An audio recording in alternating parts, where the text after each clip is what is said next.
तीसरी अर्थव्यवस्था का ढिढोरा पीटने वाली भारतीय जनता पार्टी और प्रधानमंत्री नरेंद्र मोदी जी, देश का रुपया 95 पार कर गया। एक शब्द मुंह से आपके नहीं निकला। देश जवाब मांगता है।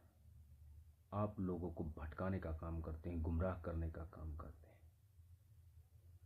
देश के असल मुद्दों से आप मुंह छुपा रहे हैं। कब तक छुपाते फिरेंगे और कब तक लोगों को गुमराह करते फिरेंगे? अब ये देश सवाल पूछेगा, सवाल का जवाब चाहिए।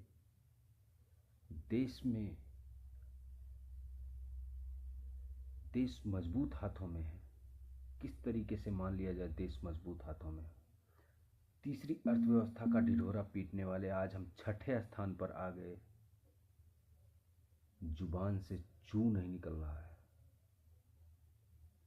चुनाव आयोग के रहमो करम पर पलने का मतलब देश चलाना नहीं होता है। मंचों से झूठ बोलना देश चलाना नहीं होता है।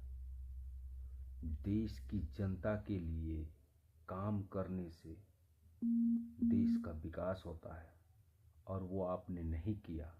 आपने किया तो मित्रकाल के लिए किया।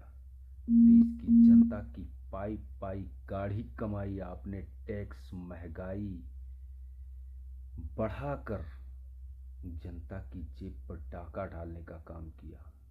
धन में नंबर 1 किया अपनी पार्टी को। अडानी को 620 नंबर से 2 नंबर पर ले आया। आप नैतिकता और देशभक्ति की बात करते हैं। आप देशभक्त हैं। देश की जनता को कमजोर करने का काम किया है आपने। आप देशभक्त हैं। किस आधार पर मान लिया जाए कि देश मजबूत हाथों में है? अब ये चोर, लुटेरों और भ्रष्टाचारियों की सरकार नहीं चलने वाली है। देश में राज्यों के चुनाव से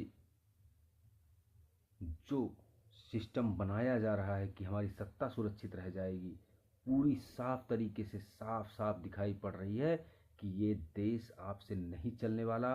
विदेशी मुल्क आपका मजाक बनाते हैं, आप हंसी के पात्र होते हैं, तो 140 करोड़ जनता भी उस हंसी का पात्र होता है।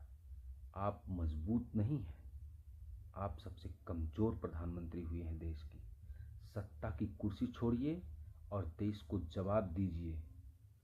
आप नैतिकता की बात नहीं करते, आप लोगों की बात नहीं करते, आप लोगों के जन भावनाओं की बात नहीं करते। आप फालतू का मन